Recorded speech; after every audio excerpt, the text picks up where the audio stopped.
Ibrahim ben Adham avait la réputation de soigner les cœurs des maux qui les affectent. Un jour, un homme vint le consulter et lui dit « Je suis un pécheur invétéré.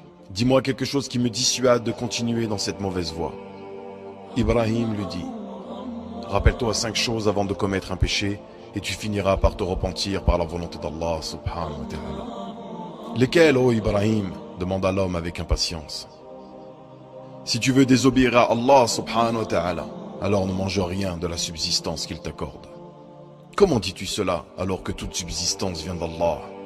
demanda l'homme avec étonnement.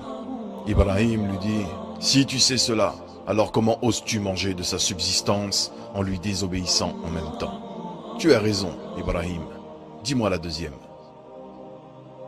Si tu veux désobéir à Allah, alors n'habite pas un pays qui lui appartient. » L'homme s'étonna encore plus et dit « Comment peux-tu dire une chose pareille alors que la terre entière appartient à Allah?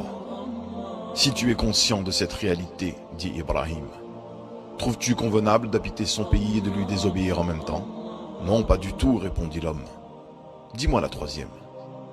Si tu veux désobéir à Allah, alors cherche un endroit où Allah ne te voit pas et commets-y le péché.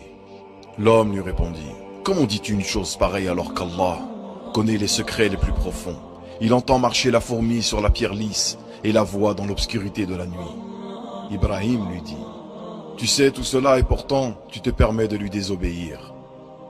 L'homme répondit, dis-moi la quatrième. Si l'ange de la mort, Malik al-Mout alayhi salam, vient saisir ton âme, alors demande-lui de t'accorder un délai. L'homme répondit, c'est impossible puisqu'Allah a dit وَلِكُلِّ أُمَّةٍ أَجَلٌ فَإِذَا جَاءَ أَجَلُهُمْ لَا يَسْتَأْخِرُونَ سَاعَةً وَلَا يَسْتَقْدِمُونَ.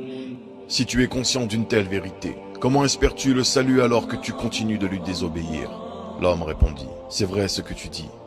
Dis-moi la cinquième.